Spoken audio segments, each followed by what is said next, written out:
자, 정동영. 이름에 모두 이음자가 들어가서 발음하기가 힘든 정동영. 자, 개나리 아저씨에서 이제는 올드보이가 된 정동영. 네. 그럼에도 전라북도가 낳은 헌정 역사상 첫 대선 본선 주자 정동영.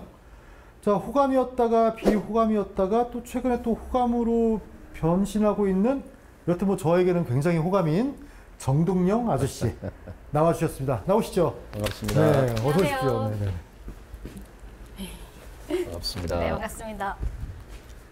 저희가 방송 예쁜 오렌지로 준비했습니다. 겉과 속이 오렌지, 같은 예. 오렌지. 네. 네. 겉과 속이 둘 다 예쁘네요. 네, 맞습니다. 네, 저 같은 경우는 1990년도 1월, 2월에 그 합동유세장에서 처음 뵀었어요. 예, 그때는 합동유세. 요즘은 없어졌는데 합동유세라는 게 그때 어디 금암초등학교였나? 맞아요. 예. 그쵸? 금암초등학교. 이제 아버지께서 거기에 가가지고 그 아버님이 기자하셨어요. 네, 기자셨으니까 잘 아시니까 가서 인사도 하고 악수도 하고 응원도 하고 오라고 했는데 저희 입장에서는 그때 대입 시험 치르고 친구들이랑 놀아야 되는데 고3. 고3 이제 고3이 끝나고 대학 입학하기 전이었죠. 1, 2월이었으니까 예. 너무 가기 싫었는데 이제 갔다가 세월이 많이 갔네요. 그렇죠, 많이 갔죠. 이제 원로 기자. 원로 기자. 아직 허리 좋은 지적이십니다. 허리 밑에 기자입니다. 아직까지 네. 지금 시골쯤에 있는 기자라고. 원로 기자. 네. 네, 그런 상황이었는데 저는 갔다가 그냥 인사도 안 드리고 악수만 하고 악수도 안 하고 그냥 그때 왔죠. 연설 잘했죠. 정동영. 전 감흥이 없었어요. 빨리 왜 또 날씨도 축구하니까 맞아요. 네, 그랬던 기억이 있습니다. 그때 기억하시죠? 정치 묻기는 아니네. 네? 네, 그렇죠. 네. 네. 어땠어요? 그때 첫 아마 그 합동연설 뭐 하고 계실 텐데. 저도 뭐 정치에 처음 발 딛고 첫 합동 유세니까 긴장을 했는데 사실은 이제 방송은 그때 이제 MBC 제가 진행하면 최소한 100만 명, 몇백만 명을 앞에 놓고 하는 거잖아요. 네네. 근데 거기는 몇천 명이니까 그렇게 생각하니까 마음이 편하더라고요. 아, 그러시구나. 근데 여유가 목소리가 너무 좋으신데요? 아, 그래요? 처음 봬요. 네. 저는 처음 뵙죠. 굉장히 떨더라고요. 늘 스크린으로만 뵙다가 이렇게 저는 취재 직접 기자 출신인데 다들 아나운서 그 정도로. 출신이냐고 하는데 목소리 덕을 좀 본 것 같아요. 목소리가 너무 좋으시네요. 얼굴도 작으시고 잘생기시고. 얼굴은 뭐 박원기 기자는 못 따라가죠. 제가 그래서 예전에 그 기전대학교 총장 혹시 친구분이시죠? 예. 네. 그분이랑 술자리 한번 한 적이 있는데 저보고 동영이 어렸을 때랑 비슷하게 생겼다고 그걸 2000년도에 말씀 들었어요. 그래서 저는 그래요? 굉장히 뿌듯했던. 반갑습니다. 네. 이렇게 만나자마자 인연을 얘기를 하시니까 제가 좀 끼워들어 볼게요. 네. 저희가 이 사전에 뭐 MBTI도 주시고 예. 뭐 생년월일도 달라, 사주. 사주도 달라 막 요청을 막 계속 되게 의아하셨을 것 같아요. 재밌는 프로라고 생각했어요. 그래서 요새는 유튜브 시대잖아요. 네. 어? 제가 방송 기자 할 때는 공중파 시대예요. 맞아요. 공중파 시대. 공중파. 아직 케이블이 안 나왔을 네. 때. 네. 어? 제가 그래서 특파원 할 때 미국에서 CNN 케이블 방송 가보고 깜짝 놀랐어요. CNN 그때 CNN이 막 출범할 때였는데, 근데 이제 케이블을 넘어서 또 인터넷을 넘어서 이제 유튜브로 완전히 대세가 넘어버렸잖아요. 맞아요. 네. 네, 띠로 본 신년운세 뱀띠세요. 뱀띠. 예. 네, 올해가 용의 해잖아요. 예. 그 12간지 중에서 12동물 중에서 유일하게 용이 될 수 있는 동물이 바로 뱀. 뺨. 네. 네. 용이 되려다 못 된 게 아니죠. 이무기라 그래, 이무기. 이무기. 네. 될 수 있는 동물이라서 용입니다. 그래서 근데 동물로서 뱀띠와 뱀은 싫어해요, 아이. 그러세요? 그래요. 뱀 좋아해요? 특히 저희 뱀은 다 싫어하죠. 네. 집사람 와이프가 너무너무 뱀을 싫어해서 뱀띠랑 뱀은 상관이 없으니까요. 전 쥐띠예요. 저도 쥐 그래요? 싫어합니다. 저는 쥐 싫어해요. 그래서 뱀띠와 용의 관계가 서로 상생하는 관계래요. 그래서 예. 올해가 좋은 사람들을 많이 만나시고요. 예. 또 도움이 되는 사람들을 많이 새롭게 사귈 수 있다고 아, 합니다. 네, 좋은 해네요. 네, 그러니까 새로운 사람들을 좀 만나게 되시나 봐요. 근데 다만 한편으로 마음이 조금 외로울 수 있다.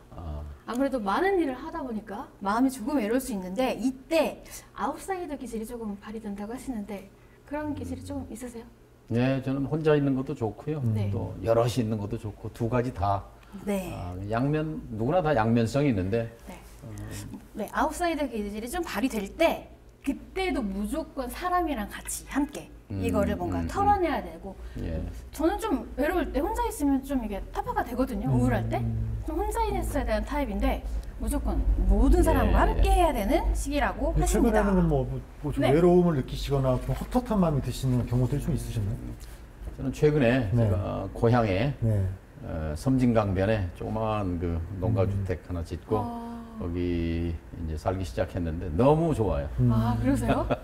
그러니까 새로 지으신 거예요, 집을? 전주에서 잘 때, 서울에 살 때, 이 시골에 산골에 있을 때 아침에 컨디션이 달라요. 맞아요. 컨디션.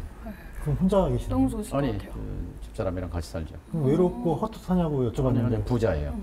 마음이 부자시다. 아 전혀 없으시다. 하늘과 별과 달과 산과 물과 해와 네. 구름과 언제 지으셨어요? 좀 지어야겠죠, 작년에. 작년에. 그것 때문에 또 여러 설들이 있긴 했었는데 예. 아, 집도 마음대로 못 짓는 거예요, 요즘에? 요즘 집 아무도 못 짓죠. 왜요? 그 정권이 바뀐 뒤로 좀 그래요. 너무 힘드네요. 내가 그래요. 살고 싶은데 네. 집 하나 짓겠다는데. 너무 힘들죠. 네. 너무너무 피곤한 때가 그래서 점점 뭐 되고 지금 있네요. 윤석열 정권 네. 얘기를 좀 해보면 네. 제가 제일 선봉에서 지금 비판하거든요. 네. 지금은 싸워야 할 때라고 그러고. 네. 근데 제가 하나 덕본 거 있어요. 어떤 게? 1가구 2주택. 네. 네. 예? 엄청나게 세금 두드려 맞을 판인데 왜냐면 서울에 아. 집 있고 시골에 집 지었으니까 네, 1가구 2주택 됐잖아요. 네. 근데 그 세금을 안 때리더라고요. 그래서 그거는 아주 덕을 봤어요. 근데 이게 사실 상식이에요. 아니 지방은 소멸하고 서울은 맞아요. 집중인데 시골에 가령 부모님이 시골에 살다 돌아가시면 자기 물려받으면 1가구 2주택으로 그걸 세금으로 두드린단 말이에요. 그건 몰상식이죠. 그런 것들을 제대로 정책으로 수용을 못했기 때문에 정권 뺏긴 거예요. 그럼 썸네일이 나오네요. 윤석열 정부 잘하고 있다로. 잘하고 있죠. 그것은 왜냐하면 이 잘하고 있는 건 일반 잘하고 있다. 시민의 눈높이에 맞춰서 맞아요. 정책을 펴는 것이 가장 개혁적인 정책이에요. 책상에서 뭐 그려가지고 뭐 무슨 중과세하고 네. 뭐 은행 대출 규제하고 이걸로 부동산 잡는 게 아니거든요. 지난 정권의 최대 실패는 부동산 정책 실패입니다. 또 넘어가 볼게요. 네. 저희가 경력도 달라고 했는데 와 경력이 너무너무 많으셔가지고 어디서부터 말씀을 드려야 할지 모르겠지만 여기서부터 말씀 네. 드려볼까요? 1978년에 문화방송 보도국 정치부 기자, 네. 미국 LA 특파원. 예. 연세가 시작하셨어요. 나이가 그때 어떻게 되셨나요? 25살에 들어갔어요. 군대 안 갔다 오셨어요? 청년. 예? 군대 갔다 왔죠. 3년. 그런 어마무시한 질문을 하세요? 아니 그럼 졸업을 하기 시기 전에 시작을 한 거예요? 그러니까 그때는 제가 졸업 전인데 한국일보는 고졸도 들어갈 수가 있었어요. 그래서 제가 한국일보 시험 봤다 떨어지고 네. 근데 이제 MBC 경향이었는데 거기는 대졸 졸업장을 요구했는데 일단 붙으니까 그냥 댕기게 해주더라고요. 그 졸업은 안 하신 거예요? 그래서 1년 뒤에 들어간 뒤에 졸업했죠. 들어가신 뒤에. 네. 맞아요. 그렇게 할수 그때는 있죠. 경향이랑 MBC랑 같은 네, 회사였었어요. 같은 회사였어요. 네, 맞아요. 네. 이렇게 쭉 하시다가 아유. 96년도에 초등학교 6학년 때 네. 15대 국회의원이 되셨고요. 2000년 그냥 된 게 아니고 네 어떻게 되셨죠? 힘들게 되셨죠. 1등으로. 국회의원이 300명인데 제가 연속으로 1등 하니까 네. 300명 중에 1등 하신 거예요? 그렇죠. 네. 이제 최다 득표라는 게 1등이지. 파란이라고 왜냐면 부를 수도 없고. 뭐 2만 표도 못 얻고 된 사람들인데 저는 10만 표 물론 10만 표요? 전주 덕진구가 크기도 하지만 뭐 90%씩 90%가 이렇게 항상 넘으셨으니까. 찍어주셨으니까 네. 정말 감사한 일이죠. 네. 그러니까 저를 모르는 의원이 없죠. 쟤는 이제 1등이다. 그래서 힘이 생기는 거죠. 의원 되시기 전부터 모르는 국민들이 없었으니까. 물론 이제 그거는 이제 방송 기자로서 알려진 네. 거지만 정치 입문하면서 저한테 그런 이제 훈장을 달아주신 거죠. 300명 중에 1등 이렇게 하니까 저는 이제 든든한 백이 있잖아요. 이 전주 시민, 전북도민이라는 백이 있으니까 누구에게도 꿀릴 이유가 없죠. 그렇죠. 바른 말을 할 수 있고 그렇죠. 늘 일어서서 네. 아니오라고 노라고 외칠 수 있고 그래서 제가 쇄신 정풍 운동의 기수가 될 수 있었고 그 쇄신 정풍 운동 김대중 대통령 때인데 그것이 바탕이 돼서 정권 재창출 노무현 정부가 들어설 수 있었던 거죠. 뭐든지 이 진보 정권은 들어서고 나면은 그 여론 지형도 안 좋고 막 그 한 번씩 융단 뺏기죠. 폭격을 받으면 정권 재창출하기가 쉽지 않거든요. 네. 노무현 정권 뺏겼고 또 문재인 정권도 정권 뺏겼고 그렇지 않습니까? 네. 유일하게 이제 김대중 대통령이 다음 정권 재창출에 성공했는데 그 밑거름이 그 중심에 쇄신 서셨죠. 정풍이었고 네. 쇄신 정풍 운동을 할 수 있었던 것은 전주에서 저를 1등으로 연속 당선을 시켜주신 그 힘으로 제가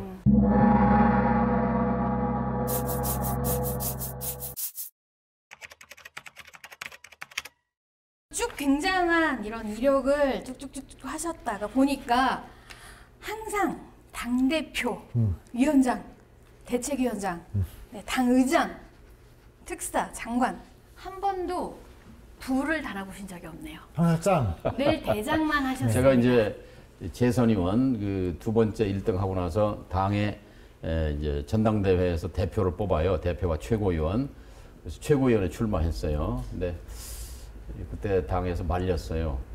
당신은 지금 국회의원 한 지도 4, 5년밖에 안 되는데 벌써 이렇게 확 뭐 지도부로 올라가는 건 옳지 않고 차곡차곡 계단을 밟아서 올라가야지 이렇게 껑충 최고위원 되고 뭐 지도부 되고 이거는 당신한테 안 맞다 이렇게 했는데 그냥 돌파해서 제가 최고위원이 됐어요. 네. 네.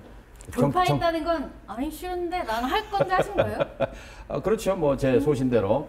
그래서 정치 4년, 5년 만에 이제 최고위원하고 그 뒤에 이제 당대표하고 뭐 당대표 당의장하고 뭐 이러면서 사실은 당의 뿌리를 못 내렸죠. 당에. 그래서 이제 그래서 그럼 아까 그 사주였나요? MBTI였나? 그 아웃사이더의 어떤 기질이 있다. 그게 약간 들어막는 게 있네요, 그러면. 그런가요? 네. 사주에? 아까 네. 사주였었잖아요. 사주에 사주 믿으세요? 보세요. 저는 안 믿어요. 아이, 근데 네. 심리적으로 무의식 속에서는 맞아요. 영향을 받죠. 받죠. 맞아요. 좋다. 그래서 조금 좋은 게 좋다. 뭐 네. 이런 거 있죠. 좋은 말만 들으라고 하더라고요. 심리적인 예, 영향을 예, 받기 예, 때문에. 그 예전에 대선 후보로 나섰을 때 예, 많이들 보잖아요. 본다고 저희는 듣거든요. 예, 예. 아무래도 뭐 정치인들 유명한 같은 곳에 경우는 가면 점을 본다. 정치인들은 역술인들한테 많이 왜냐하면 의지할 정치는요 곳이, 네. 매일매일 크고 작은 선택의 연속입니다. 네. 근데 중요한 선택일수록 대개는 참모들의 의견은 5대 5예요. 중요한 건. 네. 근데 다 들여다보면 이 말도 맞고 이 말도 맞아. 근데 하나를 선택하는 것은 역시 리더, 네. 이 나의 선택. 지도자가 결정을 해야 되는 거예요. 그래서 많은 사람들이 결정 장애가 생기는 거예요. 결정을 못해.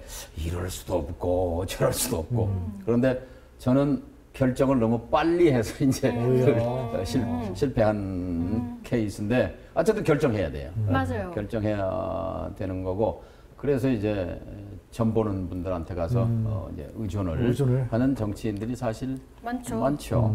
전 이런 게 궁금하더라고요. 그럼 초등학교 다닐 때도 반장 하셨어요? 한 번도 못했어요. 분단장도 못했어요. 왜요? 초등학교 때는 조그맣고 덩치도 네. 작고 또 내성적이었어요. 근데 성격이 바뀌더라고요. 네? 군대에 있을 때 그때 구타가 심했어요. 구타가. 네. 근데 제가 내무반 혁명을 한번 했어요. 네. 이 40명 내무반을 네. 이제 오늘부터는 구타 없다.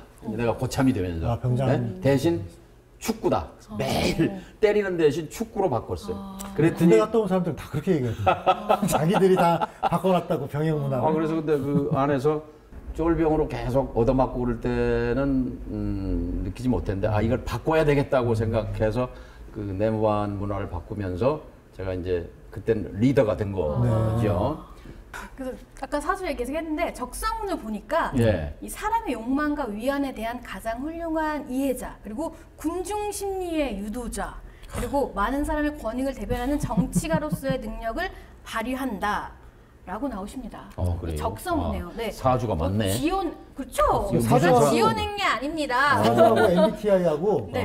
근데 또 막 비슷하게 가는 서양 사주가 MBTI인가요? 네. 뭐, 사주라고 네, 사주는 뭐 60가지잖아요. 그렇죠, 60가지 중에 서양 사주? 네, 재밌게 하면 서양 사주는 16가지. 근데 ENFP신데요. 일치하는 거예요. 제가 그래요? 이걸 미리 네. 받아보고 스파크형이라고 해요. ENFP를 네, 네. 스파크형인데 스파크형. 네, 스파크는 불꽃 팍 켜가지고 막 새로운 네, 거 막 네, 상상한 형인데 가장 큰 특징이요. 뛰어난 언변, 설득력, 그리고 인생을 흥미로운 가능성으로 가득 채운다. 이게 가장 큰 특징이거든요. 방송할 때도 그랬고 방송할 때 그랬어요. 정동영이는 맨날 비시는 것 같아. 마이크만 잡으면 이렇게 생생하냐 뭐 이런 얘기를 들었는데 제가 의정 단상에서 국회에서도 딱 단상에 마이크를 잡으면 까락까락하시죠. 이 300명이 눈에 들어와요. 그리고 야 내 말 좀 들어 하는 그런 이 기운 같은 게 올라오는 걸 느껴요. 제가 근데 기자 생활을 하면서 예, 예. 그 여러 정치인분들 만나고 질문도 하고 대담도 해봤는데 딱 두 분이 제가 눌렸던 분이 딱 두 분인데 눌렸다는 게 어떤 거예요? 눌렸다는 거? 뭐 기가 막 눌려. 그렇죠. 이제 끌려가고 끌려가고. 그리고 내가 무슨 질문해도 답을 안 하고 그냥 자기 이야기를 하시면서 네. 그냥 모든 어떤 것들을 이끌고 가시는 분이 두 분 중인데 대개는 초선 의원 등장하면 300명 의원들한테 압도당합니다. 그래서 봐봐요 지금도 목소리가 변해요. 이제 떨리거나 음성 들어보면 알잖아요. 네. 근데 이제 아까 저는 방송하면서 수백만 명에게 매일 뭐 당장 앞에는 없지만 어쨌든 수백만 시청자한테 전달하는 그런 훈련이 됐다고 보는 거죠. 그래서 오히려 사람이 많으면 많을수록 좀 기를 받으시죠. 흥이 난다고 할까 뭐 그런 건 있습니다. 그랬을 것 같아요. 그러니까 그래서 제 말씀 좀 드려볼게요. 두 분이 계셨는데 누구한테 그분이 기회 누르셨어요? 우리 님과 네. 박지원님 박지원님. 그래요? 네, 그 두 분 이렇게 두 분은 내 맘대로 안 되더라고요. 그게 미안합니다. 그게 배워야죠 제가. 네, 그래서 좀 그때 좀 의기소침 하셨겠네요. 아니죠 이제 배워야지. 저분들하고는 될 수 있으면 만나지 말자. 근데 또 ENFP의 스트레스 원인에 대해서 좀 알아봤습니다. 네, 네. 일거수, 일투족, 감지당하는 환경 정말 싫어하신대요. 아 싫어하죠. 아, 네. 그거 다 싫어하는 거 아니에요? 그러니까 환경을 싫어하는 거죠. 감시당하는 건 누구나 싫지만 그런 환경에 내가 저 들어가 있는 거. 대학 때 3번 끌려갔거든요. 네. 그러니까 유신철폐 박정희 물러가라 해갖고 그 구류를 한 달 마포소에서 유치장에서 한 달 살았어요. 그때 20살인데 그 한 달 너무 길었어요. 한 달. 그리고 이제 또 한 번 끌려간 게 이제 대학 3학년 때 민청학년 사건이라고 네네. 그것도 박정희 물러가라 해가지고 잡혀가서 이제 석 달 갇혀 있었어요. 그 서대문 구치소, 서대문 형무소에도 갔거든요. 근데 이제 쇠창살 사이로 하늘이 8조각이에요. 이렇게. 늘 조각난 하늘을 보면서 통으로 된 하늘을 보고 있었어. 하나로 된 하늘을. 시적인데요? 예? 시적이에요. 하늘이 늘 조각나 있는 거예요. 제가 이 내용을 그 저서 옛날 개나리 아저씨 거기에도 좀 있었던 걸로 기억을 해요. 네. 왜냐면 저희 어머니는 순창에서 이제 그 아버지 돌아가시고 혼자 그 저희 동생들하고 농사지면 살으셨는데 아예 아들이 이제 서울대학까지 갔다고 그래서 다 집안 주변에서 저 칭송을 하고 그랬는데 아니 보니까 맨날. 뭐 유치장에 들어가 있고 감옥 가 있다고 그러니까 저 동네에서 막 그 서둘러서 서울로 대책 없이 보내셨구나. 이주하신 거예요. 서울로 논 팔고 다 해서. 근데 길도 모르는데 맨 먼저 익힌 길이 그 사근동이라고 이제 한양대학 비탈 거기 이제 사셨는데 거기서 55번 버스 타고 그 현저동 서대문 구치소 가는 길을 제일 먼저. 맨 먼저 익히신 거예요. 불효를 한 거죠. 불효. 군대 갔을 때도 보안사에 한번 끌려갔고 그래서 그때는 이제 지하실에서 고문당했는데 이 갇혀 있는 거 아까 말씀드린 네. 갇혀 있는 게 싫어요. 뭐든지 활짝 열어젖혀야 돼. 네. 그리고 터져 있어야 되고. 그래서 갇혀 트라우마가 좀 있으면 있나 폐쇄 공포증 같은 그런 게 오는 거죠. 이게 열려 있어야 되고 툭 트여 있어야 되고. 그렇게 스트레스 받았을 때 또 행동도 있어요. 이게 예. 보좌관님들이 아실 것 같긴 한데 스트레스 받았을 때 행동. 예. 보수적인 태도로 일과 안 한다. 네, 그리고 원래 넓은 시야를 가졌는데 매우 사소한 것에 집착하기 시작한다. 그 스트레스 네. 얘기를 하니까 네. 제가 그 최초의 가장 큰 쇼크는 제가 좋아하는 뭐 집사람이 들으면 좀 뭐 그런데 대학교 뭐 1학년, 2학년 때 네. 저 여학생이 있었어요. 근데 이제 만나기로 했는데 그 감기가 들어서 못 온다고 그때는 뭐 핸드폰이 있는 게 아니고 그때 당시에? 시험 보고 왔던가 뭐 그랬어요. 근데 이제 실망해서 그때 명동에 그 챔피언 다방이라고 있었어요. 네. 거기를 원래 약속했는데 이제 그 몸이 안 좋아서 못 나온다 그러니까 이제 집에 있겠다고 해놓고. 그래서 그날 일요일인데 갔어요 그냥. 네. 갔는데 딴 놈하고 있는 거야. 내가 설마 했는데. 들어가는 순간 눈이 마주쳤나요? 그 녀석이 근데 ROTC 이거 복장이었어. 네. 나는 그때 1학년인가 네네. 뭐인데 네. 3학년쯤 된 거지. 3학년이지. 예? 그럼 네. 그 순간 세상이 진짜 하얗. 네. 한 번도 해본 적이 없는데. 그래서 이제 혼자 나오자마자 중국집에 가서 빼가를 시켜서 네. 네. 이거 어떻게 처리해야 될 상황인지를 이해해. 그 이제 빼가를 한독구리를 닭광에다 딱 이제 어찌러찌하지. 네. 근데 그리고 이제 터덜. 근데 아르바이트 입주 과외를 하고 있을 때 네. 아르바이트 집을 향해서 이제 명동에서 서대문 충정로까지 이렇게 걸어가는데 네. 이게 휘청휘청한 거죠. 네. 어? 네. 근데 제가 어떻게 책방에 들어갔어. 그래서 최문환 그 서울대 총장 하던 분인데 그분이 쓴 이 자본주의의 발달인가 뭐 그런 책이 눈에 들려서 전혀 네. 맞지 않는 그 놈을 책인데. 가져와가지고 제가 밤을 새면서 예. 줄을 치면서 그 책을 독파했어요. 그렇게 타계를 하시는. 스트레스 받으셨을 때. 그 스트레스 얘기하니까 네. 최고의 스트레스였는데 네. 그 장면이 지금도 잊혀지질 않아요. 그 이후에는 어떻게 되셨을까요? 그게 이제 끝났죠. 끝났어요? 뭐라고 끝났죠. 나누셨어요? 끝났죠. 아프다며. 네, 하여튼 끝났어요. 쿨하신 한마디 거예요? 해주셔야죠. 넌 아파서 여기 나와 있니? 이렇게. 저는 지금 말씀 듣고 오늘 제가 때가 한독구리가 땡기는데. 이게 첫 고백입니다. 옛날 아팠던 청춘에 네. 아팠던 기억. 그러니까 왜 이 그런데요? 실현당한 20대 네. 청년들 네. 너무 슬퍼하지 말라. 네. 자본주의론을 독파하라. 자본주의론을 하나씩 즐거우면서 읽으면 사소한 거 직장 스트레스도 이렇게 완화될 수 있다. 다른 것에 열중하고 집중해야 된다. 근데 그게 쉽지 않은데. 그렇죠. 네. 여기 다 실현당해 본 사람들 있을 텐데 그거 쉽지 피디님 않거든요. 눈물이 괜찮으세요? 다리 떠시는 분.